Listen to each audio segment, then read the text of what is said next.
अगस्त 2019 में केंद्रीय सरकार द्वारा 370 को हटाने के बाद जम्मू कश्मीर और देश की कई अन्य पार्टियों ने इस फैसले पर कई सवाल उठाए थे और तभी इस फैसले के खिलाफ सुप्रीम कोर्ट में भी याचिका डाली गई थी। वहीं कल सोमवार को सुप्रीम कोर्ट ने भी इस फैसले पर अब मोहर लगा दी है। इस फैसले को सुनाते हुए सुप्रीम कोर्ट ने कहा कि 370 एक स्थायी प्रावधान था और राष्ट्रपति के पास इसको हटाने की पूरी शक्ति थी। वहीं इस फैसले के बाद देश भर से पंडित कश्मीरी समाज की भी कई प्रतिक्रियाएं आ रही हैं। तो आइए आपको सुनवाते हैं इस फैसले को लेकर क्या है पंडित कश्मीरी समाज का कहना। नमस्कार, मेरा नाम हर्षा मट्टू है। मैं एक कश्मीरी पंडित हूँ और मैं केंद्र शासित प्रदेश यानी कि union territory of Jammu and Kashmir से बिलोंग करती हूँ। हाल ही में सुप्रीम कोर्ट का एक वर्डिक्ट आया ऑन द आर्टिकल 370, जिसमें supreme court has uphold the validation of 370।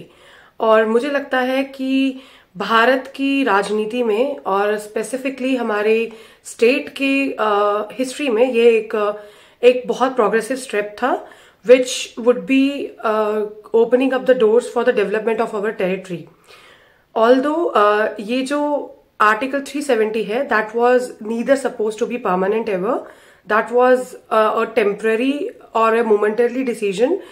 उस वक्त जो लिया गया था वह समय के हालात को ध्यान में रखते हुए, और मुझे खुशी है कि सुप्रीम कोर्ट ने ये जो फैसला लिया है ये आने वाले समय में जम्मू कश्मीर की आवाम के लिए या जम्मू कश्मीर के लोगों के लिए बहुत ही ज्यादा फ्रूटफुल या बहुत ज्यादा बेनिफिशियल साबित होगा। And I firmly believe that it calls for the restoration of the statehood of JNK, which should be followed by the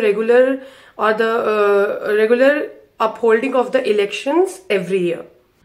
नमस्कार जी, मेरा नाम मनोज रायना है। मैं कश्मीरी विस्थापित हूँ, अभी दिल्ली NCR में रह रहा हूँ। ये जो आज ऐतिहासिक फैसला सुप्रीम कोर्ट ऑफ इंडिया ने दिया है, इससे हम बहुत ही खुश हैं।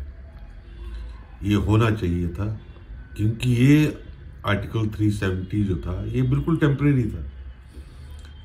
ये तो तब के प्रधानमंत्री जवाहरलाल नेहरू ने भी कहा था ये टेम्परेरी है और इसको हटना चाहिए था, बल्कि इसको आज़ादी के कुछ साल के बाद ही हटना चाहिए था। मगर कांग्रेस गवर्नमेंट इसको खींचती रही अपने वोट बैंक के चक्कर में।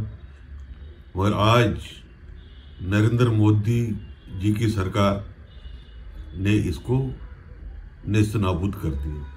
हम कश्मीरी पंडित भी चाहते थे कि ये 370 से हट जाए, मगर चूंकि हमारी वहाँ आवाज़ दबाई जाती थी, हम पे अत्याचार होते थे, इसलिए हम खुल के कुछ नहीं कह सकते थे। मगर आज ये हमारे लिए बहुत खुशी का दिन है कि माननीय सुप्रीम कोर्ट ऑफ इंडिया ने इस पे मुहर लगा दी और ये कानून 370 आर्टिकल हट गया हमेशा के लिए। हम बहुत ही खुश हैं आज। ये 370 आर्टिकल हटते ही आप देख लीजिए जम्मू कश्मीर में कितनी डेवलपमेंट हो गई। जबकि ये केस अभी कोर्ट में था, सुप्रीम कोर्ट में था, उसके बाद भी कितनी डेवलपमेंट हो गई। अब आप देख लीजिए सुप्रीम कोर्ट ने भी इस पे मुहर डाली है। अब इसके बाद देख लीजिए आप कितनी डेवलपमेंट्स होती है जम्मू कश्मीर में। मेरा नाम सुनीता रैना है। मैं गाजियाबाद में रहती हूँ। कश्मीर से हम 90 में माइग्रेंट हुए थे और आज जो सुप्रीम कोर्ट का फैसला आया है वो बहुत ही सराहनीय था। जो हमें बहुत खुशी हुई है कि ये आर्टिकल 370 अब खत्म हो गया है।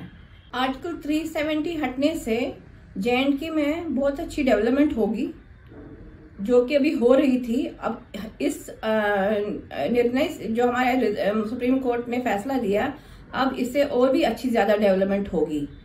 और ये जो हमारे नरेंद्र मोदी जी है, ये इस पे बहुत फास्ट काम करेंगे कि हमारा JNK जो है वो काफी डेवलप होगा बाकी राज्यों से भी। अभी तक इनमें 370 की वजह से ये इनमें डेवलपमेंट नहीं हो रही थी।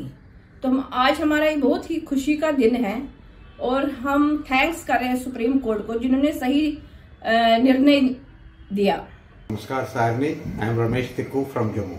As we are all aware that today a historical decision has been given by the Supreme Court of India about the Article 370. This article was already aborted by the Parliament of our country and by the approved by the President of our country. Though it should have not been gone to Supreme Court, but still there may be some vested interest people in our country who have taken it to the Supreme Court. But thanks to the wiseness of the judges and the facts about the constitution of our country, they have given a remarkable decision. Rather, I should say that they have given a correct decision about it. I am a Kashmiri Pandit living in exile for last 30 years. Though it should not matter for me much whether there is Article 370 or whether it has been removed. But as a citizen of India, if it is good for our nation, I welcome this decision by the Parliament and now by the Supreme Court of India that the rules are made as per the situation, but they can be amended as per the current situations. So there should have been a requirement about this law few years back. Now there is not requirement of this law in the present scenario. So this article has been aborted and this has been removed, which we welcome. ये थी दिल्ली से गौहर फारूक की report news 18 के लिए।